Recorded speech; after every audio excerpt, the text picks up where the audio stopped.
Seychelles और भारत, विज्ञान ये कहता है कि हजारों साल पहले हम एक ही धरती थे, लेकिन जब प्रलय होता है तो सब बिखर जाता है।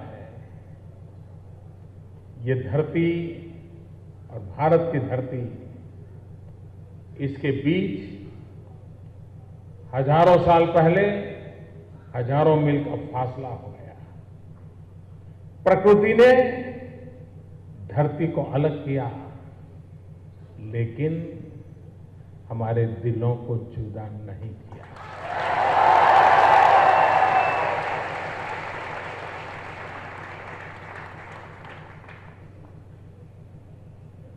और कभी कभी लगता है कि भारत और हमारे सेशल्स के बीच में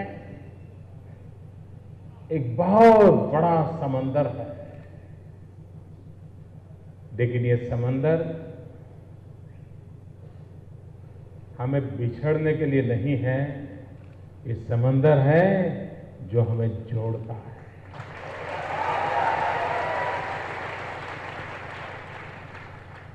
समंदर के तट पर खड़े होकर के हम उंगली करके के कह सकते हैं, उधर मेरा भुज है, उधर मेरा कच्छ, उधर मेरा मुंबई है, उधर मेरा चेन्नई है, उधर मेरा कोची है।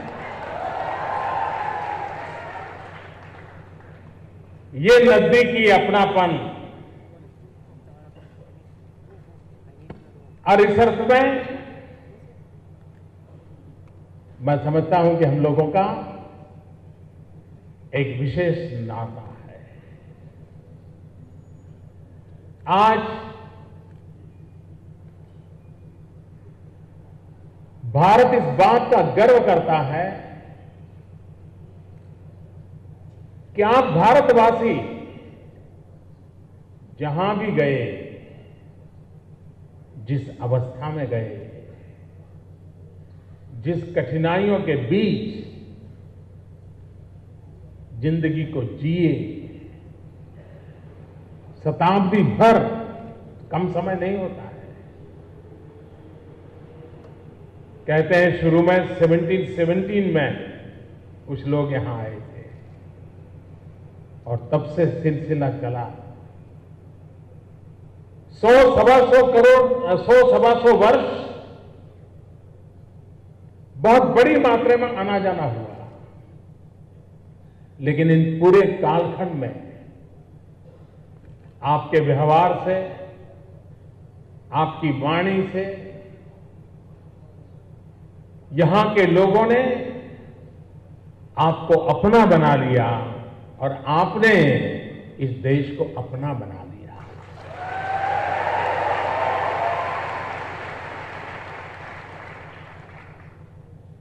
यही तो हमारी वो जो मूल सांस्कृतिक धरोहर है, वसुधैव कुटुंबकम, पूरा विश्व एक परिवार है। और जो इन संस्कारों से पले बढ़े हैं, जिनके लिए पृथ्वी ये माता है, उनके लिए अपनेपन के लिए भौगोलिक सीमाएं नहीं होती है। देश की सीमाएं उनकी भावनाओं को बांध करके नहीं रखती हैं।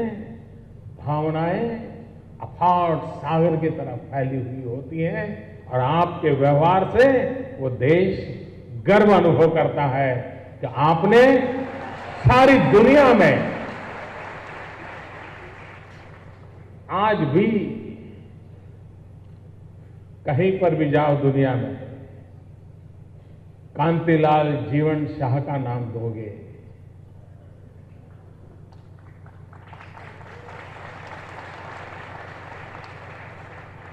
अब तो हमारे बीच रहे नहीं, लेकिन उन्होंने अपने काम के द्वारा दुनिया में सेशल्स का भी नाम रोशन किया, एक मूल भारतीय के नाते भी नाम रोशन किया।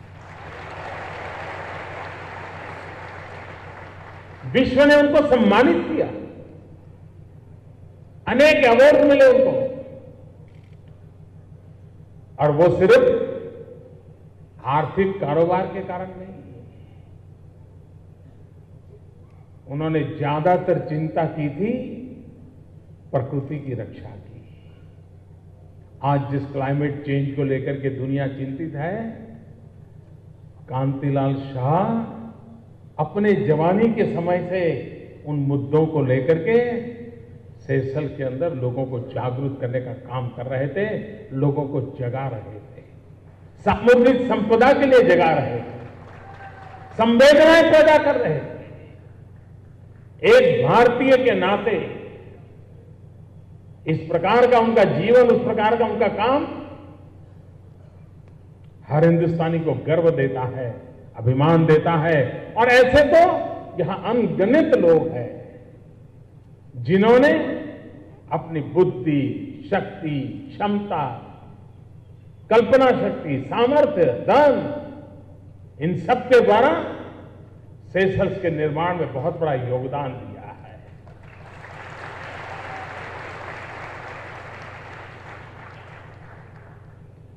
इतनी बड़ी संख्या में भारतीय समुदाय यहां रहता है,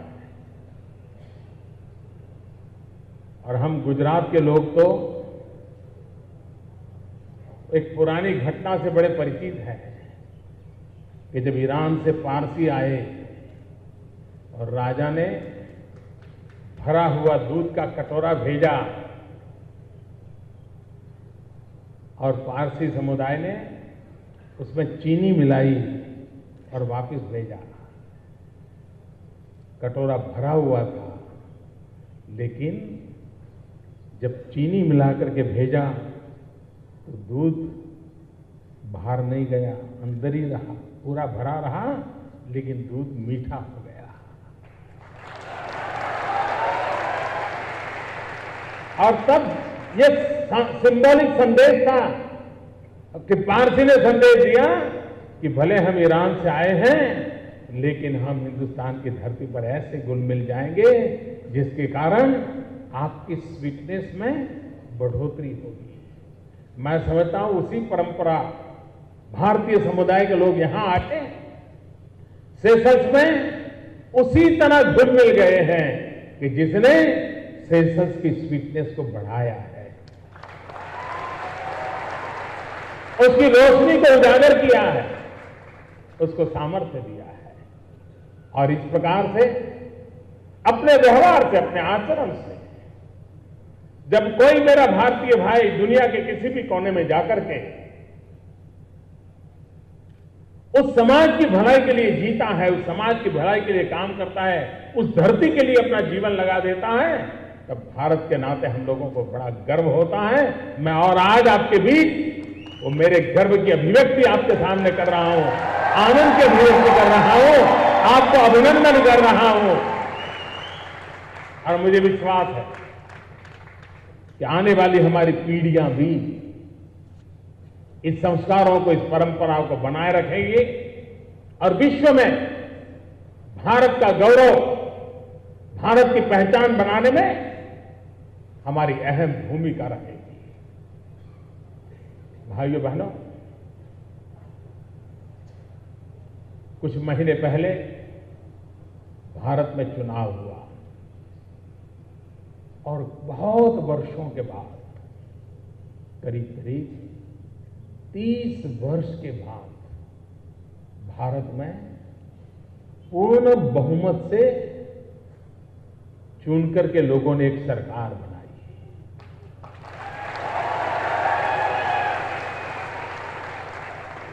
और मुझे बताया गया कि भारत में जब चुनावी नतीजे आ रहे थे, रिजल्ट आ रहे थे, तब आप भी यहां उत्सव मना रहे थे।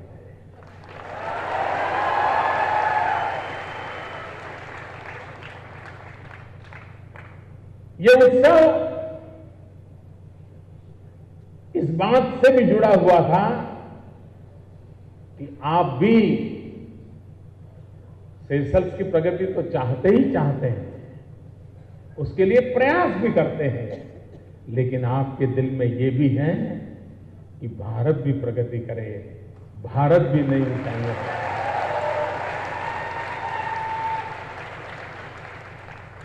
और हम तो वो लोग हैं जो वसुधैव कुटुंबकम कहते हैं, तो हमारी तो कल्पना है पूरा विश्व आगे बढ़े, पूरा विश्व शांति से जिए, पूरा विश्व प्रगति करे।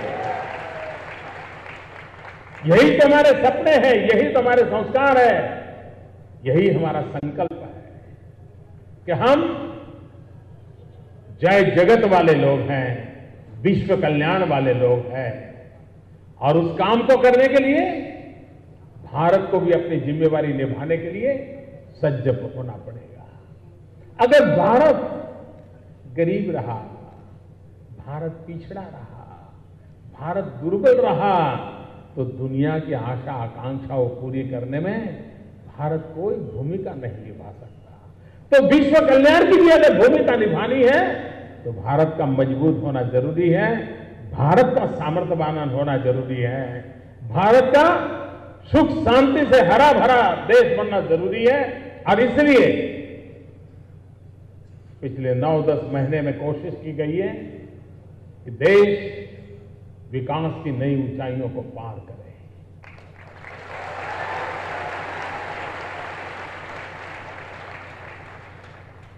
भारत का सर्वांगीण विकास हो और भारत विश्व से ज्यादा जुड़े। आज दुनिया के छोटे छोटे देश जो टापुओं पर बसे हैं, आइलैंड पर बसे हैं, उन सबकी एक सबसे बड़ी चिंता है दुनिया में कौन न्यूक्लियर बम बनाता है, कौन नहीं बनाता है।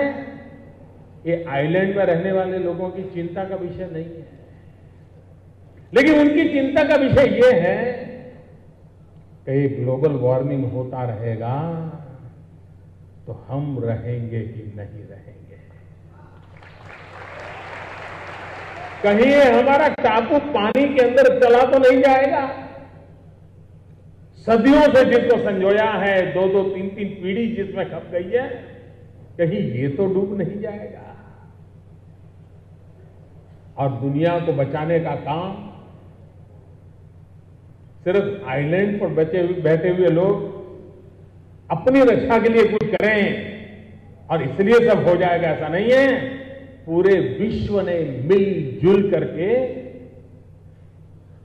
क्लाइमेट चेंज से उतनी ही चिंता करनी पड़ेगी जितनी आज विश्व टेररिज्म की चर्चा करता है। जितना संकट आतंकवाद से नजर आता है, गहरा लगता है, उतना ही इन छोटे छोटे आइलैंड पर रहने वाले लोगों के लिए क्लाइमेट चेंज के कारण संकट महसूस होता है। भारत ने सदियों से, हमारे तो संस्कार रहे हैं, हमें तो वो संस्कार मिले हैं कि बालक सुबह बिस्तर से उठ करके पैर जमीन पर रखता है तो उसे सिखाया जाता है कि तुम ये पैर पृथ्वी माता के ऊपर रख रहे हो, पहले पृथ्वी माता की माफी मांगो।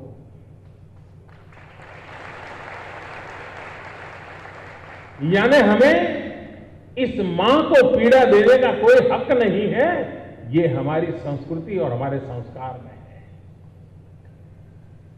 प्रकृति से प्यार करो, प्रकृति से संवाद करो, प्रकृति से सीखो, यही तो हमें सिखाया गया है। पूरे ब्रह्मांड को एक परिवार के रूप में हमें माना गया है। और इसलिए विश्व को इस संकट से बचाने का काम भी हम जिस परंपरा से बने पले हैं, जिस संस्कारों से हम आगे बढ़े हैं, जिस संस्कृति को हमें विरासत में पाया है, अगर हम उसे जीना सीख लें, लोगों को जीने का रास्ता दिखा दें और जगत उसे जीने की आदत बना ले, तो हो सकता है इतने बड़े संकट से बाहर निकलने के लिए पूरी मानव जात सरलता से एक रास्ते पर चल सकती है और आगे बढ़ सकती है।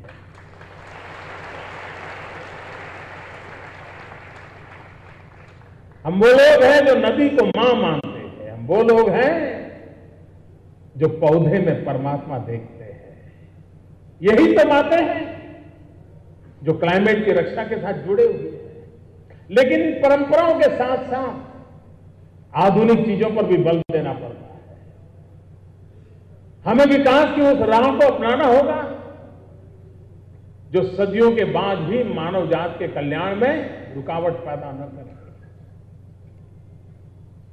हम सबको परमात्मा ने हमारे लिए जो दिया है उसका तो उपभोग करने का अधिकार है, लेकिन हम लोगों को हमारे संतानों के लिए जो दिया गया है उसका उपभोग करने का अधिकार नहीं है। ऐसा कोई मां बाप होते हैं क्या? दुनिया में ऐसे कोई मां बाप होते हैं क्या जो अपने बच्चों का भी खा जाए? कोई मां बाप नहीं होते। और इसलिए आज से 100 साल बाद आपके बच्चे होंगे, बच्चों के बच्चे होंगे, बच्चों के बच्चे होंगे, उनको पानी मिलेगा कि नहीं मिलेगा? उनको शुद्ध हवा मिलेगी कि नहीं मिलेगी? उनको रहने के लिए अच्छी पृथ्वी मिलेगी कि नहीं मिलेगी? हमें उनको वो विरासत में देकर के जाना है, तो हमें आज अपनी जिंदगी को बदलना पड़ेगा। और इसलिए उस दिशा में हम काम करें। भारत ने एक बहुत बड़ा बीड़ा उठाया है और वो बीड़ा है सोलर एनर्जी और विंड एनर्जी का। हम चाहते हैं कि दुनिया को इस संकट से बचाने के लिए भारत को अपनी जो भूमिका है उस भूमिका को अदा करना चाहिए।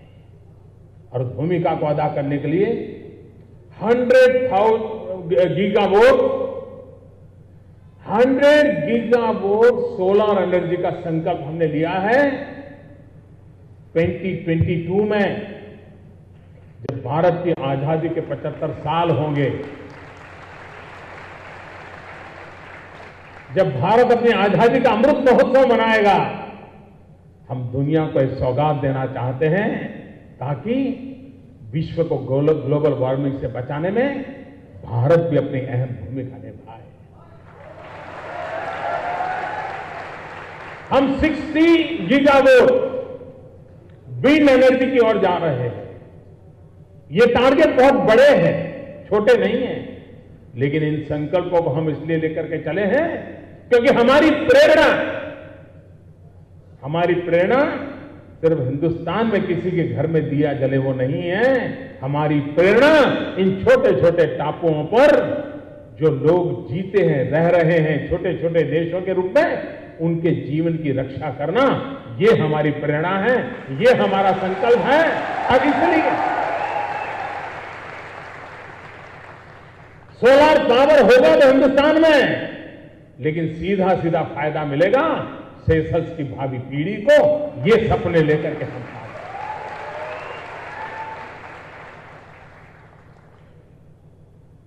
भारत ने आज भारत के पास दुनिया को देने के लिए बहुत कुछ है। भारत आज विश्व का सबसे युवा देश है। 65% जनसंख्या हिंदुस्तान की 35 एज ग्रुप से नीचे है। जिस देश में करोड़ों लोग नौजवान हो, दुनिया का भी भाग्य बदल सकते हैं अगर उन्हें अवसर मिल जाए।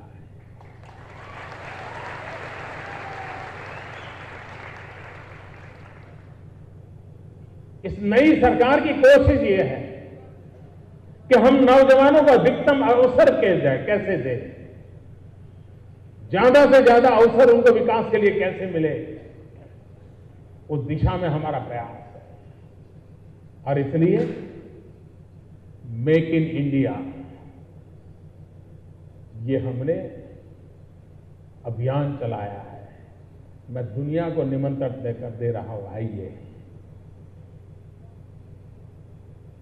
आप जो कुछ भी बना रहे हैं मेरे देश में आकर के बनाइए, और मैं विश्वास दिलाता हूं आप जो बनाते हैं उससे कम खर्चे में बनेगा, जल्दी बनेगा, अच्छा बनेगा।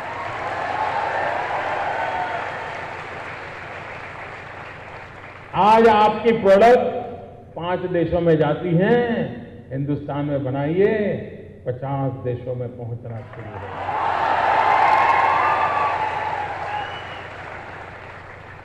आज आपकी बैलेंस शीट में 5-10 जीरो होंगे, देखते ही देखते आपकी बैलेंस शीट में और 5-10 जीरो जुड़ जाएंगे। ये ताकत है। और इसलिए और मैं देख रहा हूं कि दुनिया ने आकर्षण पैदा हुआ है। भारत की रेलवे बड़ी चर्चा है, इतनी बड़ी विशाल रेल, यानी हिंदुस्तान में अगर 24 घंटे में रेलवे में कितने पैसेंजर ट्रैवल करते हैं, इसका अगर मैं हिसाब लगाऊं तो शायद 100 Seychelles at a time Hindustan में रेलवे के डिब्बे में होते हैं।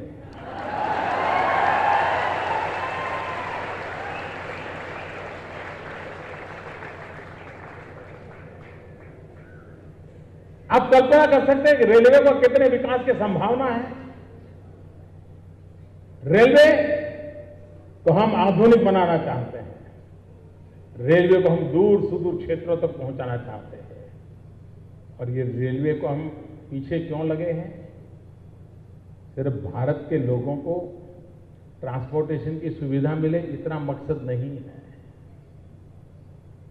रेलवे वो व्यवस्था है जो ग्लोबल वार्मिंग के संकट से बचाने के जो अनेक साधन हैं, उसमें वो भी एक साधन है।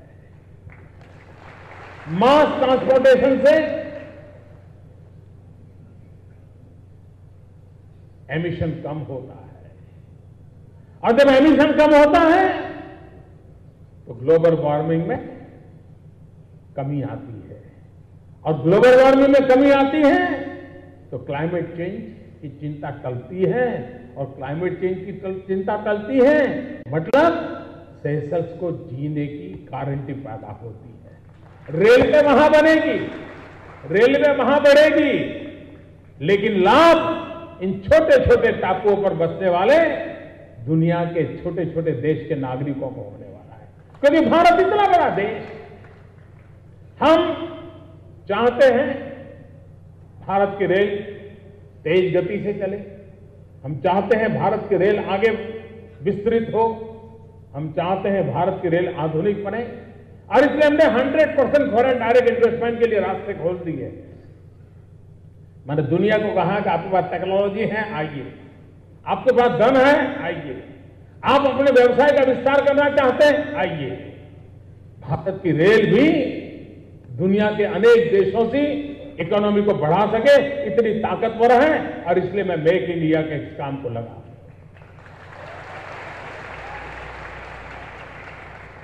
सेशल्स जैसे छोटे छोटे देश, क्या उनकी रक्षा नहीं होनी चाहिए? क्या छोटे छोटे देशों से पायरेसी के कारण जो समस्याएं होती हैं, उनके सारे सामुद्रिक व्यापार संकट में पड़ जाते हैं। क्या इस सामुद्रिक सुरक्षा की चिंता होनी चाहिए कि नहीं होनी चाहिए? क्या भारत का दायित्व नहीं है कि इंडियन ओशन में सुरक्षा की गारंटी में भारत भी अपना हाथ बटाए, पूरी ताकत से बटाए, ताकि सेशल्स जैसे नागरिकों को विश्व व्यापार में आगे बढ़ना है तो पायरेसी जैसे संकटों से इस समुद्री तट को बचाया जा सके। अगर वो बचाना है तो भारत ने डिफेंस के सेक्टर में आगे बढ़ना पड़ेगा, और आगे बढ़ने के लिए हमने भारत में मेक इन इंडिया में डिफेंस सेक्टर में मैन्युफैक्चरिंग को बल दिया है। इंडिजीनियस व्यवस्था विकसित करना चाहते हैं। अब यहां एक आज रडार का मैंने लोकार्पण किया। इस रडार के लोकार्पण के कारण सेशल्स के सामुद्रिक सुरक्षा के एक नई ताकत मिलती है, एक नई दृष्टि मिलती है, नई आंख मिलती है। वो देख सकते हैं 150 किलोमीटर की रेंज में कहीं कुछ हलचल गड़बड़ तो नहीं हो रही है। ये काम भारत कैसे कर पाया? क्योंकि भारत में इंडिजीनियस मैन्युफैक्चरिंग की संभावना पैदा हुई। हम आगे चलकर डिफेंस के सेक्टर में और चीजों को बढ़ाना चाहते हैं ताकि उसका लाभ मिले। लाभ किसको मिलेगा? आप जैसे हमारे मित्र देशों को मिलेगा, पड़ोसी देशों को मिलेगा, इस इंडियन ओशन की सिक्योरिटी को मिलेगा। और इसलिए हमारे हर कदम, भारत की धरती पर होने वाले हर कदम वैश्विक कल्याण की हमारी जो संकल्पना है उसके अनुरूप और अनुकूल बनाने की हमारी कोशिश है और उसका लाभ आपको मिलने वाला है। हम स्किल डेवलपमेंट में बल दे रहे हैं। आज पूरे विश्व के बहुत बड़े बड़े देश, बड़ी बड़ी इकोनॉमी, वो एक संकट से जूझ रही है और जिसका उपाय उनके पैसों में संभव नहीं है, जिसका उपाय उनकी टेक्नोलॉजी से संभव नहीं है, और वो है मैन पावर। हर किसी को वर्कफोर्स चाहिए। दुनिया की फास्टेस्ट इकोनॉमी को भी टैलेंटेड वर्कफोर्स की जरूरत है। आने वाले 20 साल में पूरी दुनिया को सबसे ज्यादा वर्कफोर्स देने की किसी की ताकत है तो हिंदुस्तान की है, क्योंकि युवा देश है। उसके हाथ में हुनर हो, स्किल हो। दुनिया को जिस प्रकार के मानव बल की आवश्यकता है उस प्रकार का मानव बल तैयार हो, उस दिशा में हमारा प्रयत्न है। स्किल डेवलपमेंट को हमने एक मिशन रूप में लिया है और हम स्किल डेवलपमेंट के द्वारा ऐसे नौजवान तैयार करना चाहते हैं जो स्वयं अच्छे एंटरप्रेन्योर बन सके। जो एंटरप्रेन्योर नहीं बन सकते हैं वो स्वयं स्किल मैन पावर के रूप में जॉब प्राप्त कर सके। कुछ जॉब सीकर हैं, उनको अच्छी जॉब मिल सके, कुछ जॉब क्रिएटर बन सके। एक प्रकार से विश्व की आवश्यकताओं की पूर्ति में जो चीजें काम आ सकती हैं उन चीजों को बल दे करके और भारत की विकास यात्रा को आगे बढ़ाने में कोशिश कर रहे हैं। आज हमने कई महत्वपूर्ण निर्णय किए। राष्ट्रपति जी मिशेल के साथ आज मेरी विस्तार से बातें हुई और भारत और सेशेल्स मिलकर के हम कितनी ताकत से आगे बढ़ सकते हैं। हमने एक महत्वपूर्ण निर्णय किया है। आप सबको बहुत खुशी होगी सुन करके। सुनाओ।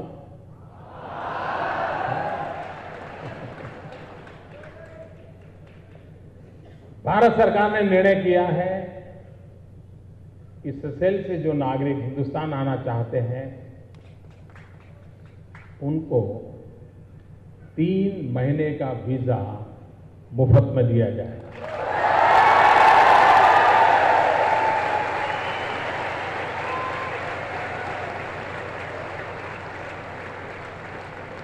उतना ही नहीं, अब आपको यहां जाकर के दफ्तर में कतार लगा करके खड़े नहीं रहना पड़ेगा, एम्बेसी के चक्कर नहीं काटने पड़ेंगे।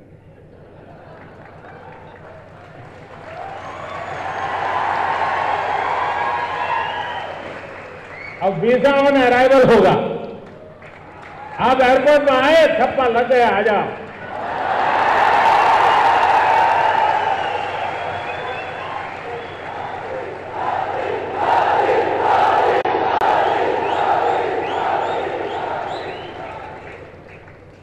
हम चाहते हैं भारत और सेशेल्स के बीच में टूरिज्म बढ़ना चाहिए। और यहां जो गुजराती लोग हैं उनको तो मालूम है,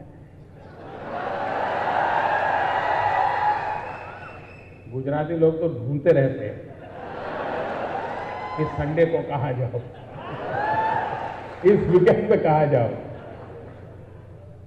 हम चाहते हैं कि एयर फ्रीक्वेंसी बढ़े, डायरेक्ट फ्लाइट बढ़े, हिंदुस्तान के भिन्न भिन्न कोने में सेशेल्स से सीधी हवाई जहाज जाए, वहां से यहां आए।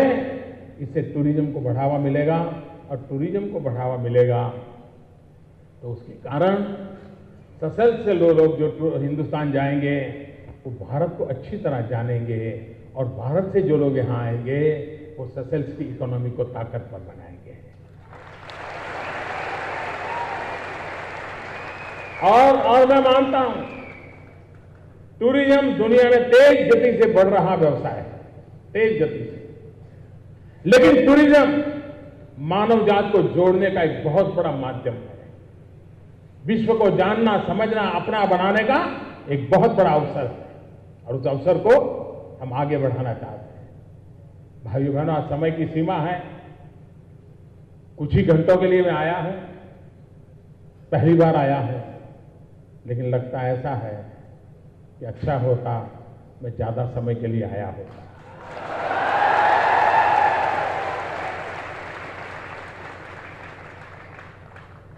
अब आप लोगों ने इतना प्यार दिया है तो फिर तो आना ही पड़ेगा, ज्यादा समय लेकर के आना पड़ेगा। आप सबके बीच रहना होगा, इस सुंदर देश को देखना होगा।